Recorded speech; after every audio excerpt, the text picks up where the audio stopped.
Alors bonjour à vous tous et bienvenue encore cette semaine pour une capsule qui, j'espère, va vous encourager. Et sans perdre une seconde, on va plonger dans la parole de Dieu et mon cœur est que ça puisse nous transformer et nous rapprocher encore plus du cœur du Père. Alors, je vous amène aujourd'hui dans le livre des Actes des Apôtres. On s'en va à l'église d'Antioche. L'église d'Antioche connaît un succès phénoménal. L'église grandit non seulement en quantité, mais en qualité également. Et il y a une équipe de leaders extraordinaires, il y a une église extraordinaire et il y a quelque chose qui va se passer. Et c'est là que je vous amène ce matin avec Paul et Barnabas. Alors je vous amène aujourd'hui dans Acte 13 du verset 1 à 3. Et je demande vraiment au Seigneur de bénir ce temps ensemble. C'est un privilège d'être ici parmi vous. Acte 13, verset 1 à 3. Il y avait dans l'église d'Antioche des prophètes et des docteurs. Barnabas, Siméon appelé Niger, Lucius de Cyrène, Manaën qui avait été élevé avec Hérode le tétrarque, et Saul, qu'on va appeler Paul plus tard. Pendant qu'ils servaient le Seigneur dans leur ministère et qu'ils jeûnaient, le Saint-Esprit dit, « Mettez-moi à part Barnabas et Saul pour l'œuvre à laquelle je les ai appelés. » Alors, après avoir jeûné et prié, ils leur imposèrent les mains et les laissèrent partir. L'église d'Antioche connaît une croissance phénoménale et paf, Paul et Barnabas quittent. Ce que Paul et Barnabas s'apprêtent à vivre, on doit tous y faire face. Cette chose vient en petit ou en grand format, elle peut générer beaucoup d'émotions, spécialement la peur, mais elle est inévitable si on veut suivre le Seigneur. Et cette chose-là que je veux vous parler aujourd'hui, c'est le changement, spécialement le changement de cœur. Notre vie est remplie de changements. Qu'on le veuille ou non, ça arrivera. On est bébé et on meurt très âgé, il y a beaucoup de changements. On devient adolescent, beaucoup de changements. Le mariage amène beaucoup de changements. Je peux-tu vous dire que lorsque moi j'ai approché le jour de mon mariage, il y avait une certaine nervosité. Je ne sais pas comment vous avez pu vivre ça, mais moi, ça a été un moment rempli de changements et aujourd'hui extrêmement béni. Avoir des enfants, ça amène des changements. Le travail amène beaucoup de changements. Les épreuves de la vie vont amener beaucoup de changements. Faire la volonté de Dieu va nous demander de faire des changements. Et pour moi, l'apôtre Paul, c'est le top du changement. C'est le gars que je peux voir. Si tu me dis l'apôtre Paul et tu me dis, donne-lui un mot, c'est changement. L'homme des changements. Paul a vécu un changement spirituel très important. Imaginez, il s'en va pour persécuter les chrétiens et arrive à Damas et l'histoire se termine que c'est les chrétiens qu'il voulait persécuter, qui le descendent dans une corbeille parce que ceux-là avec qui il allait travailler veulent maintenant sa vie, ils veulent sa peau et il doit se sauver dans une corbeille et une corde, aidé par ceux que Paul allait au début persécuter. Quel changement! Paul a vécu des changements physiques, des changements émotionnels. Il y a une grande liste des souffrances de l'apôtre Paul. Et le changement, mes amis, c'est extrêmement difficile. Notre chair aime l'habitude, aime la routine, aime le confort. On n'est pas des créatures qui appréhendent le changement ou qui aiment être constamment dans le changement. On aime la stabilité. Par exemple, on prend toujours le même chemin pour se rendre au travail. C'est rendu tellement comme ça que ce matin, je regardais mon application pour voyager sur mon cellulaire et il y a des applications qui vont m'avertir « Hey, il y a du changement sur ta route. Telle affaire va se passer, je te propose une route différente. » Et juste ça, lorsqu'on est sur le chemin, en tout cas pour moi, on est tellement habitué que ça m'est déjà arrivé d'avoir eu l'attention tellement déportée ailleurs que j'ai fait la route, que je fais des centaines de fois, ou je dirais même des milliers de fois pour aller au travail, et je ne me souviens pas du trajet que j'ai fait. À force que je suis habitué de prendre cette route-là, je suis habitué au décor. C'est pas facile de changer. L'être humain résiste naturellement au changement. Vous savez, pour moi, changer un trait de caractère, c'est extrêmement difficile. Ça va me prendre tout mon jus, toute ma détermination. Ça me prend l'aide du Seigneur. C'est pas facile de changer. Alors, si tu es dans un endroit de changement aujourd'hui, je te comprends. Et même moi, en ce moment, je vis certains changements. C'est pas facile. Ça prend beaucoup de détermination. Et vous savez, il y a un psaume dans la Bible qui est nommé l'enclume du changement. C'est le psaume 51 et c'est David qui écrit ce psaume-là. Et l'enclume du changement, ce psaume-là, c'est les commentateurs qui l'ont nommé comme ça, ce psaume-là. Un enclume est un gros morceau de métal où on va prendre un bout de métal chauffé et on va le mettre sur l'enclume et on va le frapper. On va frapper le métal pour changer sa forme. On va frapper le métal pour améliorer sa qualité, pour lui donner plus de force, plus d'endurance.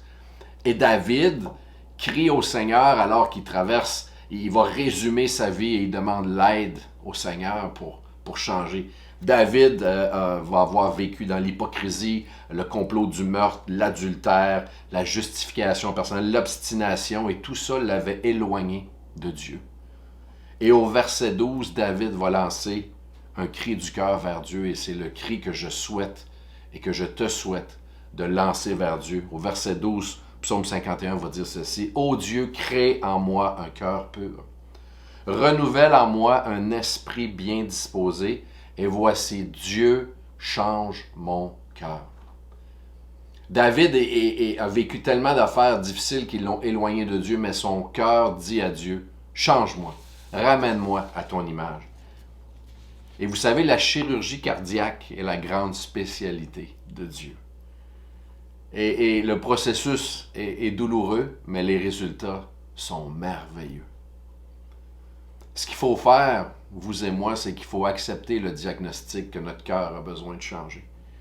Et le problème, c'est que dans la société d'aujourd'hui, c'est qu'il faut y mettre du temps. Il faut accepter le diagnostic de Dieu, puis il faut qu'on arrive à faire face à nous-mêmes. Et plusieurs d'entre nous vont remplir leur horaire de toutes sortes de choses externes afin d'éviter à avoir à faire face aux choses internes que Dieu veut changer. Et il est là le problème. Ça prend du temps et on doit y faire face. Tu es peut-être en train d'écouter la capsule aujourd'hui puis ta vie est complètement remplie. L'horaire est tellement rapide que tu te lèves le matin, tu es déjà essoufflé. Tu te réveilles peut-être même plus fatigué que tu t'es couché parce que la tête te tourne tellement de plein de projets, de plein d'idées. Tu es essoufflé, tu es rempli d'anxiété. Tu as même peur de tout, tu es épuisé.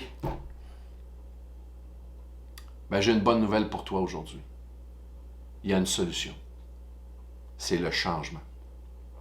Et Jésus a tracé la voie parfaite à suivre pour chacun de nous. Jésus a un plan individuel, fait sur mesure, ce que je pourrais appeler le plan custom pour chacun d'entre nous. Il y en a un pour toi, il y en a un pour moi.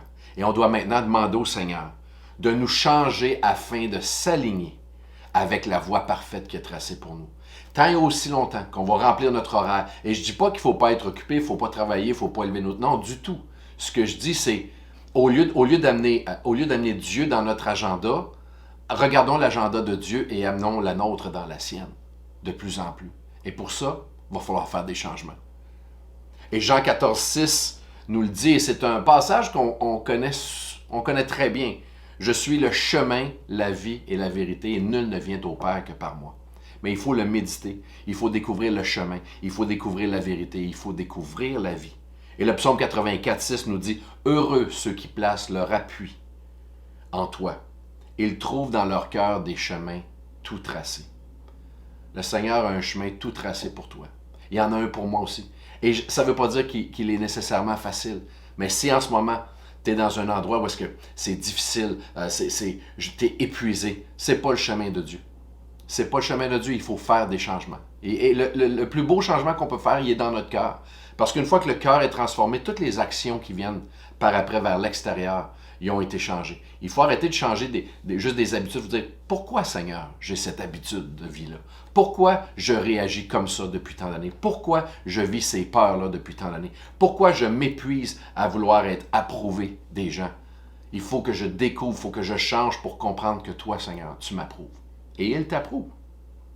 Alors, comment on dispose nos cœurs bibliquement pour recevoir et embrasser le changement que Dieu veut faire dans nos vies? Bien, je vous propose de retourner dans le passage qu'on a lu.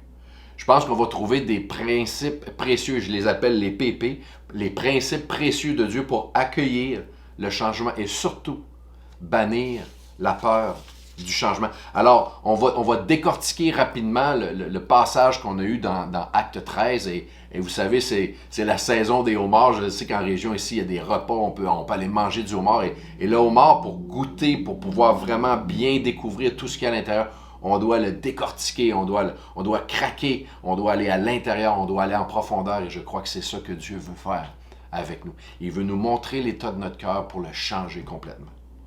Alors, voici les principes que j'ai à cœur de partager avec vous, qui sont dans le passage qu'on a lu dans Acte 13, versets 1 à 3, et on va y aller progressivement. Le premier principe que je veux vous proposer, c'est que vous n'y arriverez jamais seul. Ça vous prend Dieu, c'est sûr, mais ça vous prend également des amis, des hommes et des femmes de Dieu solides. Et lorsqu'on lit le début du verset, il y avait à l'église d'Antioche des prophètes et des docteurs, et il va en avoir 5. Il y avait 5 bons amis, 5 gars solides qui se tenaient ensemble. Premièrement, il y avait Barnabas. Et je veux vous proposer la signification des noms. Barnabas veut dire fils de la prophétie ou fils de l'encouragement. Siméon, qui veut dire celui qui écoute. Lucius, qui veut dire lumière, brillance, clarté. Il y avait Manahen, qui veut dire consolateur. Et il y avait Saul. Il y avait une gang, il y avait des amis. Et le premier principe pour embrasser le changement et accueillir le changement de Dieu, c'est d'être entouré d'amis. Tu vas avoir besoin d'une personne qui va t'encourager. Tu vas avoir besoin d'une personne qui va juste t'écouter. Tu vas avoir besoin d'une personne sur qui tu vas pouvoir laisser aller tes émotions, qui ne te jugera jamais, un consolateur. Et tu vas avoir besoin sûrement d'une personne qui va être capable d'amener la lumière dans ce qui se passe. Et ça, c'est des gens solides. Il faut bien les choisir. Dans notre église, il y a des gens extraordinaires que je côtoie et que je grandis tellement avec eux. Il faut trouver ces gens-là. On ne peut pas vivre le changement de Dieu seul. Ça se fait en équipe. On continue la lecture et on arrive à un endroit qui dit « Voici ce qu'il faisait pour que le changement arrive. » Alors on lit un petit peu plus loin « Pendant qu'il servait le Seigneur. » Je crois que le service n'est pas une tâche. On n'est pas des bénévoles, on n'est pas des volontaires. Le service pour moi est un honneur envers Dieu. Le service pour moi est un privilège, est une permission divine de pouvoir aider des gens, faire la différence dans la vie des gens avec l'amour de Dieu. Servir, c'est quoi en fin de compte? C'est faire quelque chose avec l'amour de Dieu pour quelqu'un d'autre. Et c'est pas juste à l'église que ça se passe. Ça se passe à ton travail, dans ta famille, avec tes amis, avec des inconnus. Et en ce moment, il y a encore beaucoup de stress avec tout ce qu'on vit avec la pandémie. Je lisais hier que une caissière dans un certain magasin est partie à pleurer parce que les clients étaient tellement durs avec eux. Encourage quelqu'un aujourd'hui. Sers quelqu'un aujourd'hui. Alors, il faut avoir des amis. Je crois que c'est pendant qu'on sert, alors que l'on s'oublie et qu'on cherche à embellir la vie des autres, et qui va nous aider à faire face au changement. Alors, pendant qu'ils servaient le Seigneur dans leur ministère et qu'ils jeûnaient. C'était un temps de jeûne et de prière. Le jeûne est une manière d'adorer le Seigneur, est une manière de se mettre à part, est une manière de vouloir être intime avec Dieu. Et le passage nous parle du jeûne. Le jeûne est une forme d'adoration. Alors, on a des amis, on sert et on se dédie complètement. Jeûner ou adorer Dieu, c'est mettre Dieu en première place. Passer du temps avec. Prendre du temps avec le Seigneur. Commencez petit. Commencez si vous avez un horaire hyper occupé. Changez un peu l'horaire. 15 minutes, 30 minutes le matin. Il n'y a rien qui va remplacer ce temps-là. Et vous allez sortir de là boosté, vous allez sortir de là être prêt à faire face à la journée. Parce qu'il y a des journées qui ne sont pas faciles. Quel genre de changement tu vas faire? Je crois que de se dédier et d'adorer le Seigneur, de mettre un temps avec le Seigneur est hyper important. Alors on a des amis, on sert, on se met à part. Et le passage nous dit, après je vais vous le relire au complet, pendant qu'ils servaient le Seigneur dans leur ministère et qu'ils jeûnaient, le Saint-Esprit dit. Mettez-moi à part, Barnabas, c'est ça, le Saint-Esprit. On a besoin du Saint-Esprit, cette personne, cette présence permanente que Jésus nous a dit, je dois quitter afin que lui vienne. C'est la présence de Dieu sur terre qu'il faut chercher. Et la seule manière de le connaître, c'est d'apprendre qui il est, de demander au Seigneur, d'implorer le Seigneur, de dire, révèle-moi ton Saint-Esprit, j'ai besoin de comprendre le Saint-Esprit. Et à l'Église, on va en parler de plus en plus parce qu'on ne peut rien faire sans le Saint-Esprit. On va faire plein de choses. On va faire peut-être des bonnes choses. Mais est-ce que ça a été ordonné de Dieu? Et Dieu parle dans cette époque à travers son Saint-Esprit. Donc, les 4 principes que je vous propose, être bien entouré d'amis, servir, adorer le Seigneur et apprendre à connaître le Saint-Esprit. Ces 4 principes-là vont nous aider grandement à non seulement faire face au changement dans notre vie, mais également à la peur du changement. J'aimerais terminer avec un court temps de prière avec vous pour terminer cette capsule. Et je veux vous dire ceci. Tout changement de Dieu est pour le meilleur. Est-ce qu'on est prêt à accepter le diagnostic de Dieu? Est-ce qu'on est prêt à y mettre le temps? Mais si on décide, vous et moi, de changer, de faire face au changement de la vie avec le Seigneur, ça va être extraordinaire. Et l'outil que le Seigneur veut changer, c'est notre volonté. On est enclin à vouloir faire plein de choses, et lui veut prendre notre volonté comme l'argile et le potier, il veut changer notre volonté pour l'approcher à la sienne. Et mes amis, l'essence du changement, c'est le courage. Ça prend du guts pour dire, Seigneur, j'ai un problème ou je veux changer ça dans ma vie, viens m'aider.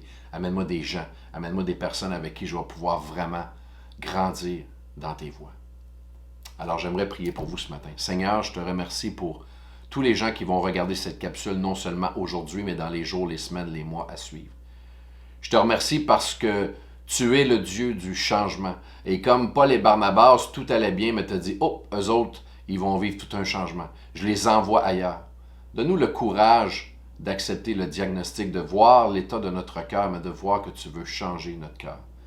Je te demande, Père, pour certaines personnes qui ont peur du changement, que tu leur mettes des gens sur leur voie, tu leur mettes des consolateurs, tu leur mettes des Lucius, tu leur mettes des Manahem sur leur vie, sur leur voie, pour qu'ils puissent être enrichis, motivés, encouragés à vouloir embrasser le changement. Je te remercie parce que les gens qui écoutent cette capsule aujourd'hui vont se rapprocher de toi, vont continuer de servir partout où ils sont. Leurs patrons, leurs enfants, leurs parents, leur environnement, leurs voisins et les gens de l'Église. Et je te remercie que tu es celui qui peut tout faire par ton Saint-Esprit. Je te demande de toucher chaque personne, d'amener les gens à comprendre que le changement, il est inévitable, mais il est extraordinaire lorsqu'il est vécu avec toi. Amen. Merci pour le temps que vous m'avez accordé aujourd'hui. Je suis vraiment privilégié de pouvoir avoir amené ce court message pour vous tous. Et je vous dis que je vous aime et on se revoit bientôt.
et ma dette est payée. Et rien ne peut séparer mon cœur de ton amour. Dans la mort, dans la vie, je suis confiant et couvert par le pouvoir de ton amour. Et ma dette est payée, et rien ne peut séparer mon cœur de ton amour. Ton amour pour moi est éternel, il ne changera jamais. Ton amour pour moi est éternel, il ne changera jamais. Ton amour pour moi est éternel, il ne changera jamais. Oh non, oh,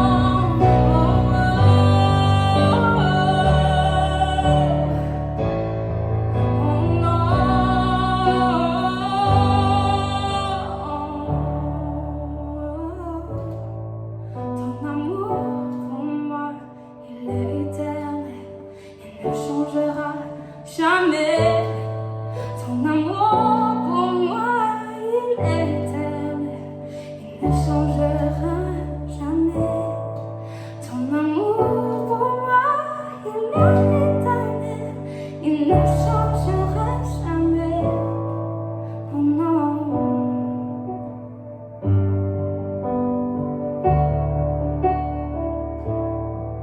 Oh non.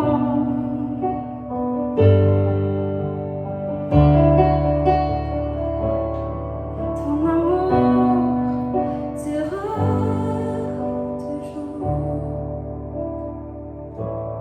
Ton amour durera toujours. Ton amour durera toujours. Sans condition.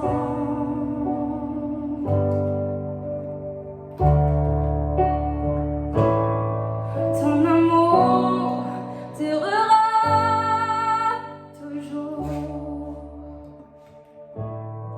Ton amour durera toujours. Ton amour durera toujours. Sans condition.